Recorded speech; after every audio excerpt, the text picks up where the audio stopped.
Kaido leirino amu thengliduna koi toreino Kishum torti aigi birthday taba adugi la ona hairambanida Tom Tin ngatna kanagi birthday no haise natti nangiraba mani aigine o nang aduga damchada haidaba Lai ji Tom Tin na saurklani khangladuna sat wangmangya silai damcha nang sauning braha khangi sauning lamni haiba ado aido tasingna kaurubaineba ado hojikti saurnoba ko aigi imanabisingsu loina hairi kaigi hairaktrino na ado nang wadu loidringai Tom Tin na sat namanabiga aiga manaba hekta yavrani ha yavraba as damcha Tom Tin tuminna lei waga ngangkhidre damcha saurnoba se damcha nang sawba phanaba aiki to haibano se hairoba damcha amuk mana ani du paituna haije adusu karimta hairaktre Tom Tin chumdringna magi gari thofam thokpa thori yumlomda haithadabi mamai leiraga shum haigalai Lai jigi wakhalda ashom lambi ama asambi duda chattoibai mandana kishum khandabi adum wagang amta ngangdabi lei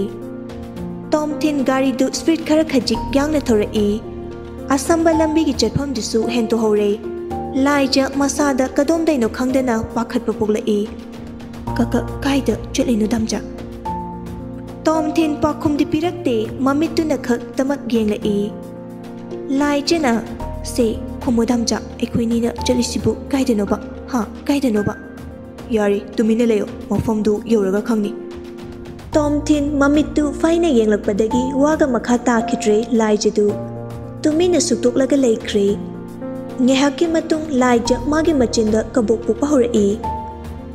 mina saurno hairaga aduga adu sawi wani kaina sarpa nupano khangdeme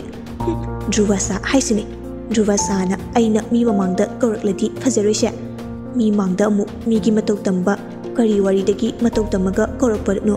haina mu haina khini na khubidabani aina sum sarakladi ne isum karakladi maning manjo hairaga hekta koradabani Tom Tin na hoi korino tumina lebe yadro korigino lechin machadu pepa pepa ngangli duba kaigino ba nangni hekta kabu podongna breng breng hekta wadu khaptharekli da damchana natro ha mina saurno hairaga adum sauri natraba ai saudeko ai saubaga haijade nang hojikta sauri dudi ha hojikta sauri dubu aduga sauba haite gainaga pakhang hanuba chinthiba haisini aina nang ko damcha nang haisini ai she pakhang hanuba haiba Lai juma chinda khumduna tapna no aduga mani nang se pakhang hanuba ne o adudi nang na kai tare leishabi hanubi Chathoe ai hanudri ko damcha nang adumaina ga haisilakano ai saujasani bibi b2 jet haha nang yam haire wangangba nang yam na haire adaidi makha tarapadai aina nang se kana hanubi malena haiduni kari masaksika aibu hanubi kainaga masaksika haidubu aisi yamna thirabai waraba ho yamna thire o ado ai thirasu nang fajarisidi yare kaina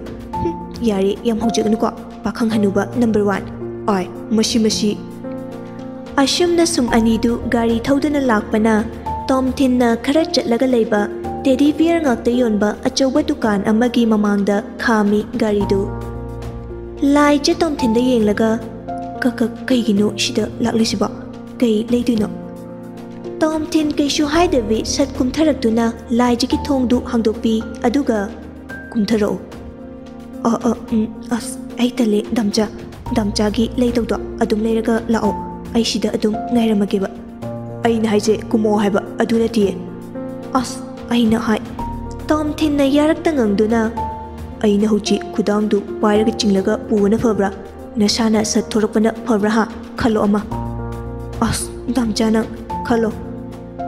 Lai je adum masana kumthajara machinda karino ba mana khalisibo Mashigi Druvasasi Mashi Druvasada Druvasa Singdori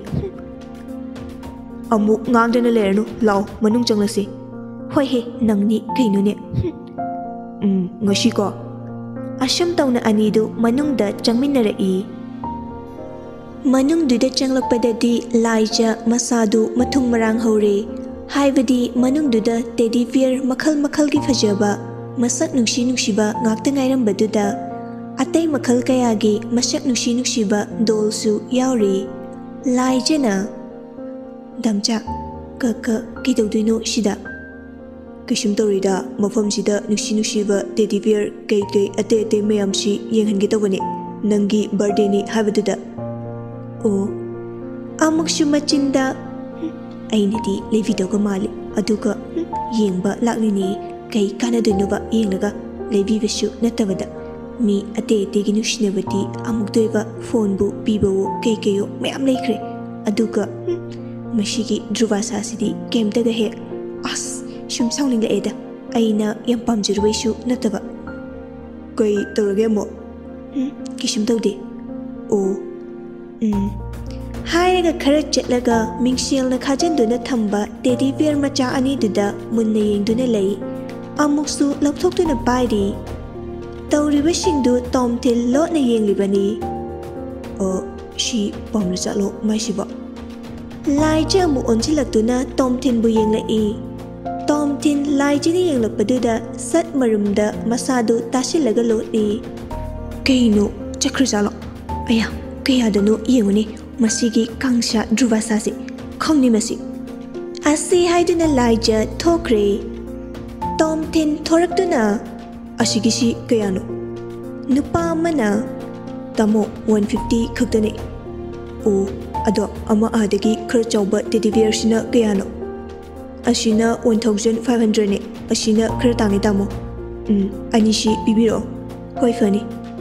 ꯑꯁꯤ ꯍꯥꯏꯔꯝꯂꯒ ꯉꯁꯥꯏ ꯂꯥꯏꯖꯅ ꯊꯋꯥꯏ ꯇꯥꯅ ꯄꯥꯝꯖꯅ ꯄꯥꯏꯔꯝꯕ teddy beer ꯃꯆꯥ ꯑꯅꯤꯗꯨꯒ ꯑꯆꯧꯕ ꯑꯃꯒ ꯂꯧꯊꯣꯛꯇꯨꯅ ꯄꯤꯔꯛꯏ ꯌꯥꯔꯒꯗꯤ ꯑꯅꯤꯁꯤ ꯄꯨꯂꯞ ꯑꯝꯇ ꯅꯨꯄꯥ ꯑꯗꯨꯅ ꯐꯅꯤ ꯅꯨꯄꯥ ꯑꯗꯨꯅ ꯇꯦꯗꯤ ꯕꯤꯌꯔꯁꯤꯡꯗꯨ ꯈꯥꯎ ꯑꯆꯧꯕ ꯑꯃꯗ ꯍꯥꯞꯆꯤꯜꯂꯤ ꯑꯗꯨꯒ ꯐꯖꯅ ꯄꯦꯛꯀꯤꯡ ꯇꯧꯔꯒ ꯄꯤꯔꯛꯏ ꯁꯤꯗ ꯂꯩꯖꯔꯦ ꯄꯩꯁꯥ ꯁꯣꯝꯗ ꯂꯩꯖꯔꯦ ꯍꯣꯏ ꯐꯅꯤ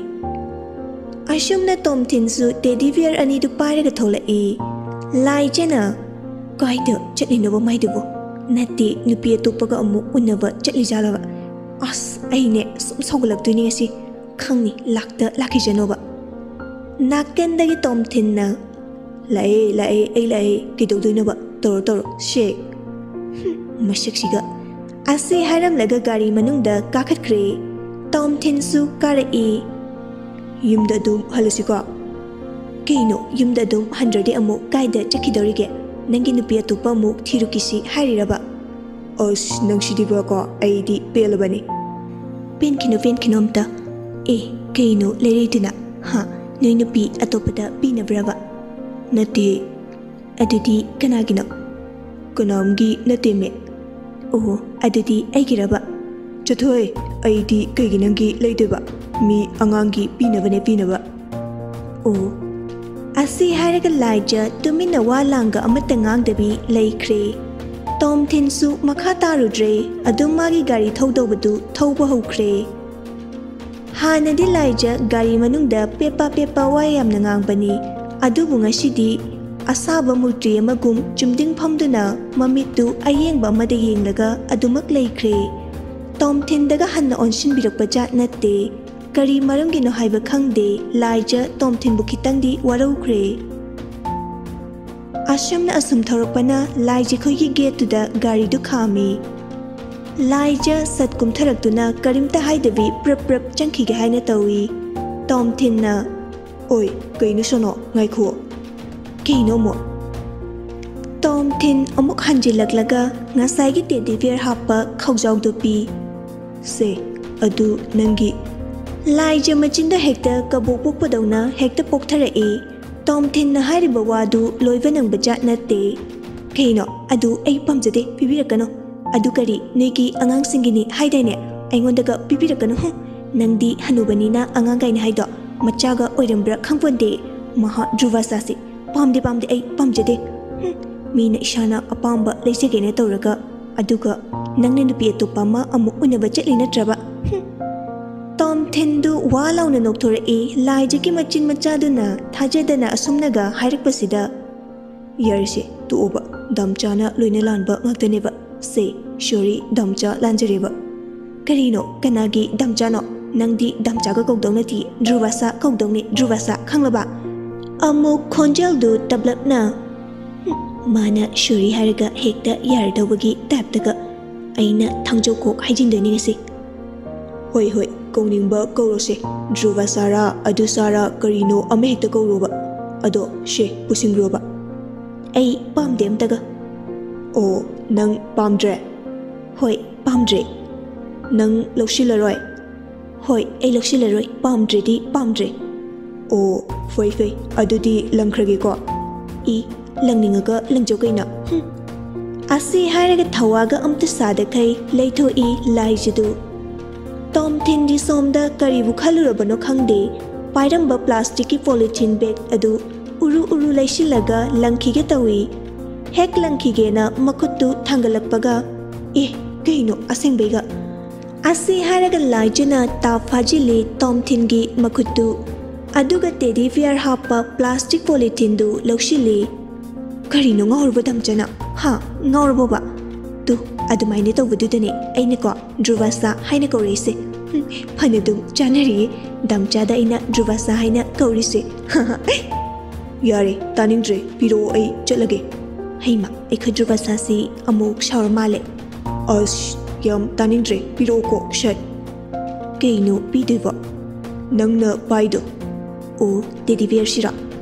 Hoi me hekti yabra mingonda pitokraba potpu amuk hanna hekta lokshinba yabra haise. Yai nangna ngasai adu pamde pukro haidaine adunane sauningbagi khanglaba adu oirasu yade. Ho yarise sawarnuko. Asi haramlaga Tom Tingi khajaina maduda makhut machaduna tapna sikpoi nanboi kariboi tawramlaga manungda changkhre. Laija ngai as nanghodrene as khangni yumda halage ko thadaruge aikhoibe nungsibigi birthday gi. Tom Tinsu harau harau wakhal nungaina mayumda hankre. Ashum tawna numituma hawkre. Nongale ngasidi Laija school chatre mapaga pulap bazarda kai poche awat apa leibo ina chakre. Shomda schoolda Jackna Roslyn Laija laktro udena. Ngasima laktre kai awat apa leibo khotpa chalongani. Chumine adusu. Hoi adanangsu shoidabi laktuina tro laizikida. Laktuine ai laktuine shoidabi. Aduneba fore adudi amu hoi hoi. Laija pot chai leiba chatlubagi halakle. Laija su waraduna hek halakpaga isingdu glass ama sat thakchili aduga magi karomda amuk changlaktuna pothari. Warida kanadi damchada call tuksinge. Laija Tom Tilda call tawgi khanna phone du sat lokthoi aduga on tawi. To unread message from aigi manglangi hero Damcha hairiba contact number sidagi leirami. Damcha ginine. Laija sangduna yengi. Ahanbada ashimna irami. Oi be nangbu halaktribane. Ani subado amuk yengi. Be nangbu laktriba. As phone kashi bedroom ta yaudra hewani. Nangbu shitlao. Damcha ngaibawari. Ahanbagi message tuna pung 12:30 da thara ammani aduga anisubagi message tuna pung 1:59 da tharaklamba message ni. Laija message to handabi call oina tawshili adubu switch off lei haina hairaklami. Laija na as kei tawrjano ne switch off ka leisiba. Mai yaudidena charge toba oiramani da haina amuk wakhalda khalai. Hore nungdang oina sanarage wariga. Tanjaduda mama ibema hiyainu machagi manakta kanagumba maga phone da wari sanaraga janglaklami. Hoi hoi pahelaki. Asi haina hiyainu na phone du machada pi. Laija ngakna kaino kananoima. Kanamna tida nang uncle ni nang uncle. Laija magi mapasakpa uncle du ni haibada yam harauna. Ma asengbira. Mani nangi uncle nane phone pahela oi adugini aina laglisi nang wari sanaramuko ima chairi kholi mayamsi amtelu silukuge loiraga hairo ko imada hoi ima ai dum haraklage hoi ꯍꯤꯌꯥꯏꯅꯁꯨ ꯃꯆꯥꯒꯤ ꯀꯥꯗꯨꯗꯒꯤ ꯊꯣꯔꯛꯇꯨꯅ ꯀꯩꯀꯩꯅꯣ ꯊꯕꯛ ꯏꯪꯈꯥꯡ ꯇꯧꯕ ꯌꯥꯕ ꯃꯈꯩ ꯇꯧꯁꯤꯟꯈ꯭ꯔꯦ꯫ ꯂꯣꯂꯦꯛꯁꯅ ꯕꯦꯃꯥ ꯍꯥꯎ ꯑꯪꯀꯜ ꯇꯥꯏꯌꯦ꯫ ꯑꯗꯣ ꯏꯆꯥꯒꯤ ꯕꯥꯔꯗꯦꯒꯤ ꯀꯩ ꯂꯩꯌꯣꯕ ꯍꯥ ꯍꯥꯏꯔꯛꯑꯣ ꯅꯪ ꯑꯪꯀꯜꯗ ꯏꯆꯥꯅ ꯄꯥꯝꯖꯕ ꯃꯈꯩ ꯂꯣꯏꯅ ꯍꯦꯛ ꯍꯥꯏꯔꯛꯑꯣ ꯑꯪꯀꯜꯅ ꯂꯣꯏ ꯂꯩꯔꯒ ꯏꯆꯥꯒꯤꯗꯃꯛꯇ ꯊꯥꯔꯛꯂꯗꯧꯅꯤ꯫ ꯑꯁ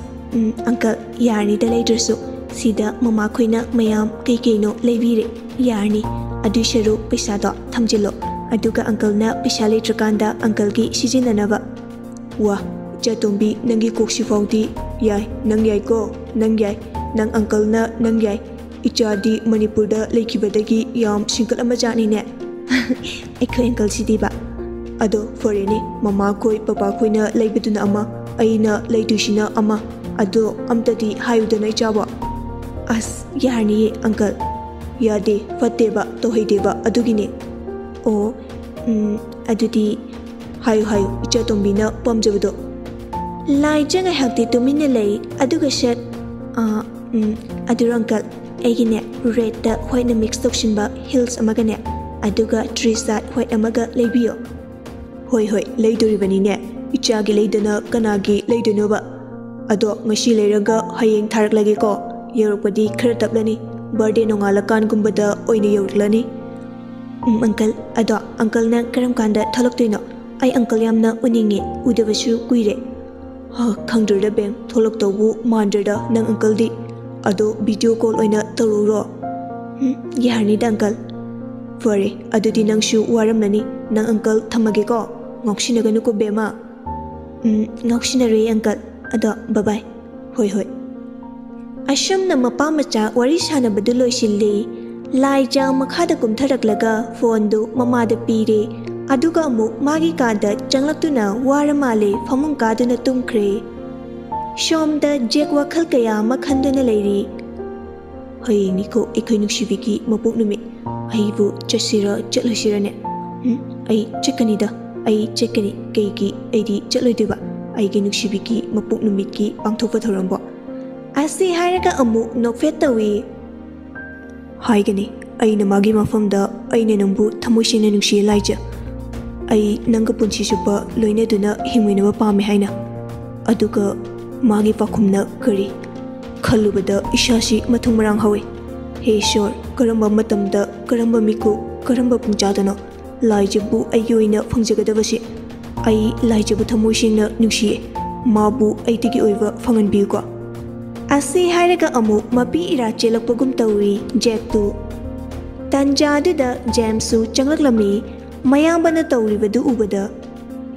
ꯀꯔꯤ ꯑꯃꯨꯛ ꯇꯧꯔꯤꯅꯣ ꯇꯥꯃꯣ ꯅꯪꯒꯤꯗꯨꯅ ꯅꯠꯇꯦ ꯀꯔꯤ ꯂꯥꯏ ꯅꯤꯡꯉꯤꯅꯣꯕ ꯀꯔꯤ ꯋꯥꯈꯜꯅꯣꯕ ꯅꯨꯄꯤꯒꯤ ꯇꯥꯏꯞꯇꯒ ꯃꯄꯤ ꯏꯔꯥꯒ ꯆꯦꯟꯕꯤꯒ ꯇꯧꯏꯅꯦ꯫ ꯇꯥꯅꯤꯡꯗꯦ ꯑꯉꯥꯡ ꯅꯪ ꯈꯨꯠꯆꯦꯞꯁꯤ ꯐꯦꯡꯂꯒ ꯅꯃꯥꯏꯗꯨꯗ ꯀꯤꯁ ꯇꯧꯁꯤꯜꯂꯛꯀꯅꯤ꯫ ꯋꯥꯇꯥ ꯐꯥꯎꯗꯤ ꯁꯜꯂꯒ ꯇꯥꯏꯍꯦ꯫ ꯇꯥꯅꯤ ꯅꯪ ꯑꯗꯣ ꯉꯥꯏꯈꯣꯅꯦ ꯀꯩꯅꯣꯝ ꯍꯥꯏꯒꯦ꯫ ꯀꯩꯅꯣ ꯍꯥꯏꯌꯣ ꯑꯗꯨꯝ ꯑꯩꯉꯣꯟꯗ ꯃꯤꯅꯤꯠ ꯑꯅꯤꯈꯛ ꯍꯥꯡꯕ꯫ ꯑꯁ ꯅꯪꯁꯤꯗꯤ ꯑꯗꯨꯔ ꯍꯌꯦꯡꯁꯤ ꯂꯥꯏꯖꯒꯤ ꯕꯥꯔꯗꯦꯅꯦꯌꯦ ꯑꯗꯨꯒꯤ ꯏꯕꯥꯅꯤꯃꯛ ꯂꯥꯛꯑꯣꯅ ꯏꯟꯚꯥꯏꯠ ꯇꯧꯔꯛꯂꯝꯕꯅꯦ ꯑꯩ ꯅꯍꯥꯟ ꯍꯥꯏꯒꯦ ꯇꯧꯔꯒ ꯑꯃꯨꯛ ꯀꯥꯎꯔꯤꯅꯦ꯫ ꯑꯁ ꯑꯩ ꯇꯜꯂꯦ ꯆꯠꯄꯒ ꯑꯩ ꯉꯝꯃꯔꯣꯏ ꯇꯜꯂꯦ꯫ ꯀꯩꯒꯤ ꯀꯔꯤꯅꯣ ꯃꯤꯅ ꯑꯗꯨꯛ ꯌꯥꯝ ꯐꯖꯅ꯫ ꯑꯁ ꯑꯩ ꯇꯜꯂꯦꯕ ꯑꯩ ꯍꯩꯅꯗꯦꯕ ꯃꯤꯒꯤ ꯕꯥꯔꯗꯦ ꯄꯥꯔꯇꯤ ꯀꯥꯏꯅꯒ ꯉꯝꯗ꯭ꯔꯦ ꯅꯨꯄꯤ ꯑꯉꯥꯡꯒꯤ ꯊꯕꯛꯇꯨꯕꯨ ꯏꯁꯩ ꯈꯔ ꯊꯥꯔꯒ ꯂꯥꯏꯠ ꯃꯊꯣꯡ ꯃꯔꯝ ꯈꯪꯗꯕ ꯈꯔ ꯎꯔꯨ ꯎꯪꯂꯒ ꯊꯥꯜꯂꯒ ꯑꯗꯨꯗ ꯗꯥꯟꯁ ꯇꯧꯗꯣꯏꯗꯣ ꯑꯁ ꯑꯩ ꯍꯩꯅꯗꯦꯕ꯫ ꯑꯩꯅ ꯈ꯭ꯋꯥꯏꯗꯒꯤ ꯍꯪꯅꯤꯡꯕ ꯀꯣꯏꯁꯟꯗꯤ ꯑꯩꯈꯣꯏ ꯃꯅꯤꯄꯨꯔ ꯃꯆꯥꯁꯤꯡꯁꯤ ꯁꯤꯒꯨꯝꯕꯗ ꯑꯁꯨꯛ ꯌꯥꯝꯅ ꯆꯣꯞꯄꯤꯁꯤꯕꯨ ꯀꯩꯒꯤꯅꯣꯕ꯫ ꯃꯤ ꯂꯝꯒꯤ ꯃꯇꯧ ꯇꯝꯂꯒ ꯍꯔꯥꯎꯖꯕꯤ ꯑꯗꯨꯒ ꯀꯣꯔꯤꯌꯥ ꯁꯥꯔꯤꯅꯤ ꯀꯥꯏꯅ ꯑꯗꯨꯒ ꯑꯁ ꯑꯩꯗꯤ ꯌꯥꯝ ꯍꯩꯅꯗꯦꯗ ꯁꯨꯃꯥꯏꯅꯒ ꯇꯧꯕ ꯃꯤꯗꯣ ꯑꯩꯗꯤ ꯌꯥꯝꯅ ꯐꯨꯅꯤꯡꯉꯦ꯫ ꯌꯥꯔꯦ ꯅꯪ ꯑꯗꯨꯗ ꯇꯣꯛꯑꯣ ꯅꯥꯎꯁ ꯅꯠꯇ꯭ꯔꯗꯤ ꯑꯄꯥꯟꯕ ꯃꯤꯈꯩꯅ ꯇꯧꯕꯇꯕꯨ ꯑꯩꯈꯣꯏ ꯃꯅꯤꯄꯨꯔ ꯅꯨꯄꯤꯈꯩꯗꯤ ꯀꯣꯔꯤꯌꯥꯗ ꯌꯥꯝ ꯉꯥꯎꯖꯕꯅꯦ ꯅꯨꯄꯥꯁꯨ ꯑꯗꯨ ꯃꯉꯥꯏ꯫ ꯅꯪ ꯃꯈꯣꯏꯁꯤꯡꯅ ꯇꯥꯔꯗꯤ ꯖꯦꯝꯁ ꯅꯪ ꯍꯥꯠꯂꯒꯦ ꯍꯥꯏꯅ ꯍꯥꯏꯔꯅꯤꯀꯣ꯫ ꯍꯥꯏꯅꯤꯡꯉ ꯍꯥꯏꯖꯁꯅꯨ ꯑꯩꯅ ꯇꯥꯕꯤꯗ꯭ꯔ ꯂꯣꯏꯔꯦ ꯃꯣꯏꯒꯤꯗꯤ ꯖꯨꯡꯀꯣꯛ ꯍꯥꯏꯁꯤꯅ ꯂꯣꯏꯖꯔꯦ꯫ ꯑꯗꯣ ꯑꯩꯐꯥꯎ ꯈꯔ ꯉꯥꯎꯔꯤꯕꯅꯦ ꯃꯥꯒꯤ ꯍꯤꯌꯔ ꯁ꯭ꯇꯥꯏꯜꯗꯣ꯫ ꯌꯥꯔꯦ ꯅꯪꯁꯤꯗꯤ ꯊꯥꯒꯠꯂꯒ ꯇꯤꯀꯤ ꯄꯤꯖꯩꯗꯣ ꯇꯧꯔꯛꯂꯅꯨ ꯇꯣꯛꯑꯣ꯫ ꯍꯣꯏ꯫ ꯁꯣꯝꯗꯅ ꯕꯤꯁ ꯂꯣꯡꯅ ꯍꯥꯏꯊꯗꯨꯅ ꯂꯥꯏꯖ ꯅꯪꯁꯤ ꯑꯗꯨꯛꯀꯤ ꯃꯇꯤꯛ ꯃꯤꯌꯥꯝꯅ ꯄꯥꯝꯅꯩꯀꯣ ꯅꯨꯡꯁꯤꯅꯩꯀꯣ nahaki chamjabi ingau tangau jabi nataududa lamhelaba aigi thamoisinasu nangbu khoida jarure nangga hek thingnarubadagi aigi fataba wakhal pumbasu ifamdagi tamkhre aduga nangtegi wakhal tamak khangre aina kanasu khangandana nangbu aigi thamoida lotuna tumina latuna thamlapani nangsi adubu ai nangbu migi oikitra haina pakhatba mi paiba poglak leisada maramasina ai nangi nafamda aigi thamoigi warol pumba fonglagi haina khalle haigi nangi yaifiraba mapo ningsing numit asida aina nangi nafamda shoidana aigi thamoida leiba pukningda leiba warol wakhan pumba nafamda tamlage fonglage aibu ikai khangdaba angawba khoinguni haina khanbigani ko laija asumna nungaiba wakhal nungaiba manglanda tauduna manglaga leiringai mama changlakpadu uhodre Nandini bungo thoiba bis nokfeti tawi aduga pakhum dipirakte Nandini machabu anirak ahum lakawi adumaksu adum nokmi tawraga pakhumdi pirakte Nandini machinda tapna karino masiangangsina tawrisiba kaino nokfet ka tawradana aduga aina kawil kasi tadaba makai leine asibu heloi kadu ongnar chalo karino ni masiba Handakti Nandini machagi masada pairaga masadu nomduna machabu kaurei bungo thoiba bis gyal laktuna ima kai no icha sidi handakti tumdana mangla ine mondrangga sanapakashi haire kanadaibu tamla inone ichadi yam thuna haida oja faramdau mali magi reaction du thuna pankre haiwane as taning de ekhoi masina bako ado keidobo changleino mina nga haktang as ai chaida karino aidi nangna ising glass amta puroi ima haina hairambadudha pubirakpa khaktani aduga nangna manglaga leijaramlaga ai changlaklaga sawbirineba shaudida mi nungaraklakan sida yariko nang yamna paktre thoiba to adongai kho pabungna amukta la ona hayobani amta chaluso chocho as kori amuk hairtu jano mo haima adu chatlaga yengurodana kari hairake habado adu mana hairpo wado afanungai wadinati khadangdo dum tumdrifo leptabi non stop tane ngangdoise aduga war haikanda tokhidoine yariko thoiba nangne nang pabungna tardi soidana fubirani adunane wangangano ngange sune khra yenglaga break faraga ngangko natradi nang pabungnaga tardi lichaidi soirose ma mangarine akancharise jai school lakpai lichaido ma paisilaga khangni lichai galoi thudek bra losin bra amatauge Nandini shu harai nang tau nang nanangando phong shanaba ko hoi nasanabu pamjaradi taune khangneba ngashi tanjadida biski mapa Upendra Nandini bu koraklami Hai taribra ne mama nangbo nachanupa du amta kumthar ona hairusona chalaga namanacha khulokfi sanadana leiribra ne ho lakchare karino kadaidagi khulokpinoda moi pabung napchadaba amuk machado onsilaktuna taredana nangshu sasat as ima ai taningde ko yiningde sat lauko sat ai kumlamage asi haram laga Nandini makhada kumthakre bisu dandida yam tanna makhada mapai bungo Upendra gi manakta lai matamdi sum hojinki